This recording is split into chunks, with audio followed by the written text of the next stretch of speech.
Shepard did everything right. More than we could have hoped for. Commander Shepard uncovered the truth.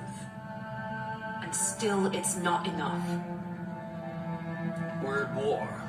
No one wants to admit it, but humanity is under attack. But they're sending her to fight Geth. Geth! We both know they're not the real threat. The Reapers are still out there. And it's up to us to stop them. The Council will never trust Cerberus. They'll never accept our help, even after everything humanity has accomplished. But Shepard, they'll follow her. She's a hero, a bloody icon. But she's just one woman. If we lose Shepard, humanity might well follow. Then see to it that we don't lose her.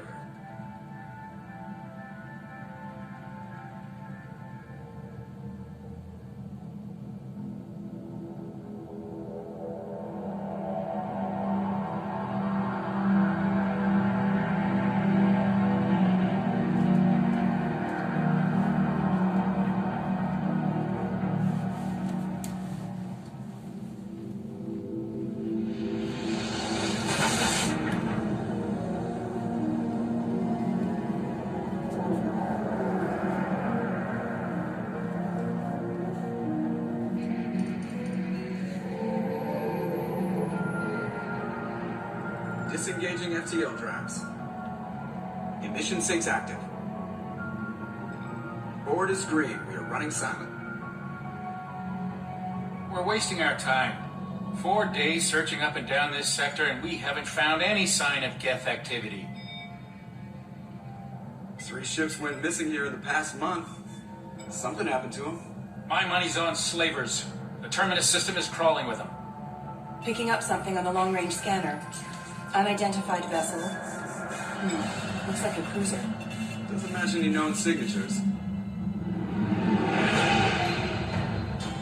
Cruiser is changing course. Now on intercept trajectory. Can't be. Stealth systems are engaged. There's no way a Geth ship could possibly... It's not the Geth. Brace for evasive maneuvers!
Just another routine mission. Why do they always say that before a mission? Of course it's routine, you haven't done anything yet. It's everything that happens along the way. The choices you make, the paths you choose, that turn the routine into anything but. Of course, that's how it started. A routine mission, answering a distress call. And look where that got me. We were testing out the Normandy, Captain Anderson's new ship, when the distress call came in. An Alliance patrol on Eden Prime had been attacked. They'd seen something they couldn't explain. Whatever it was massive. I hit the ground with my lieutenant, Caden Alenko. Good kid, loyal, by the book, with a talent for biotics. We came across the lone survivor of the patrol, Gunnery Chief Ashley Williams, a soldier to the core, tough, disciplined, ready to take on whatever came her way. Ashley joined up with us and took us to the spot where she lost her squad. That's when we saw it. A ship. Like nothing I'd ever seen. It was massive, scorching the colony and everything around it as it blasted away. We followed the path of destruction to an artifact, a beacon left by a long-dead race called the Protheans. The colony had dug it up, and whoever attacked them had tried to take it.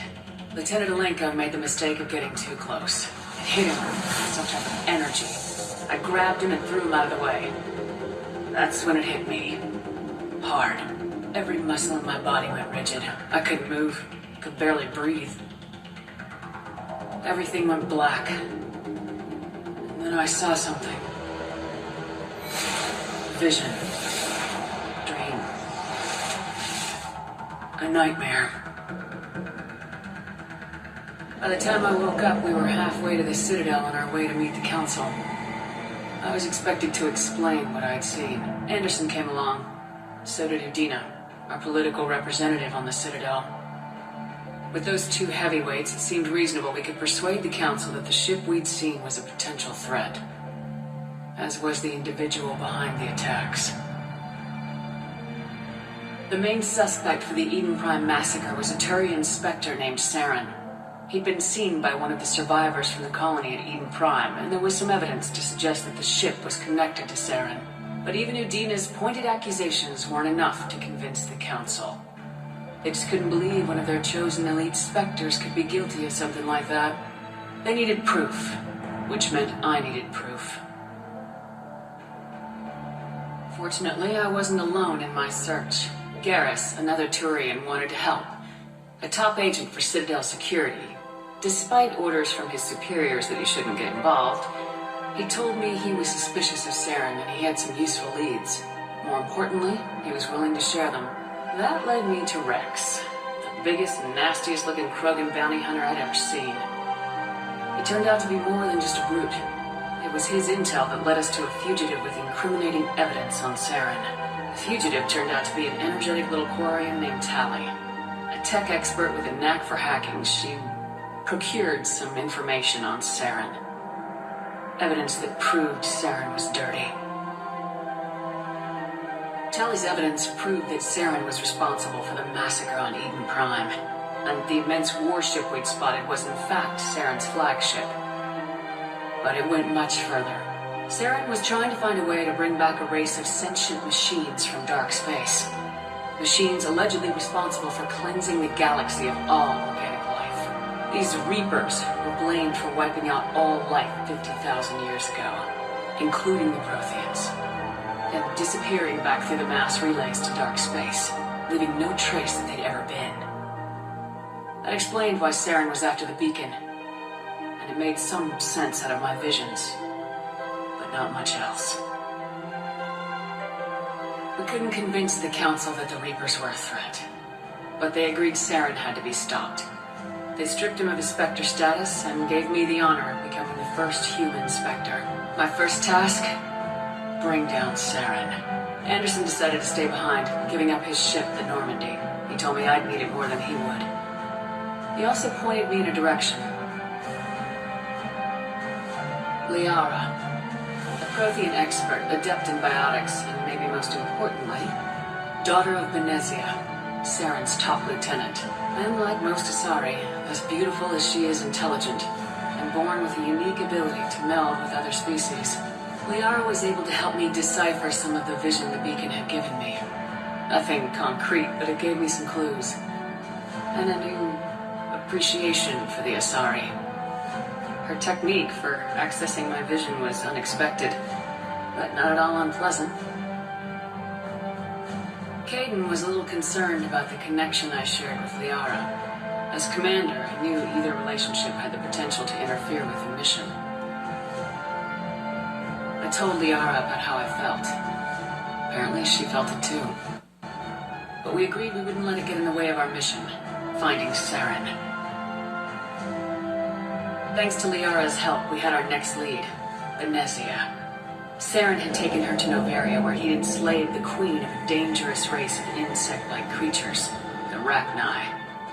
He ordered Venezia to use the same technique Liara had used on me to extract information from the Rachni queen.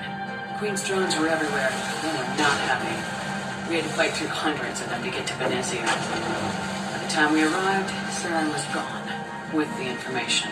I tried to reason with Venezia, but Saren had indoctrinated her. He'd somehow acquired the ability to control people's actions and wills. Venezia wouldn't surrender, and Liara was forced to watch her mother die in her arms. And I was left with an angry, dangerous Rachni queen to deal with. She claimed her drones would do no harm if I released her, but the Rachni had terrorized the galaxy before. Couldn't do it. I wouldn't doom an entire species for past sins. And the queen was true to her word. She left and took her army of drones with her. With Saren's top lieutenant dead, he was quickly running out of time and places to hide. I tracked him down at his base on Vermeer, but we soon learned it was more than a base of operations. It was a breeding ground. Saren was breeding an army of Krogan. He'd found a cure for the genophage, a disease inflicted on the Krogan to prevent them from breeding and taking over the galaxy. The Krogan Saren was breeding were slaves, mindless beasts that obeyed Saren's will. I had to destroy the base and all its research. Rex disagreed, violently. Rex wanted the genophage cure for his people. I tried to convince him to help me destroy it, that these Krogan weren't real. But he wouldn't back down. Fortunately, Rex is smarter than he looks. He realized this wasn't the way to help his people, and that Saren was the real threat. When we finally got to the center of the base, I realized just how close Saren was to completing his plan. He was already in communication with the Reapers. Sovereign, Saren's flagship we'd all assumed was just a ship, was a Reaper. It spoke to me, threatened me. I could feel the menace it had for every living thing. It wanted me dead. It wanted us all dead. And I knew it was capable of doing just that. What I couldn't understand was why Saren would help it. But there was no time to think about it. Sovereign knew where we were. We had to destroy the base and get the hell out. I split my team into 2 squads, sending Ash with one and Caden with the other as a distraction. We had a nuke and we planned to use it. Before we could detonate the bomb, Saren showed up.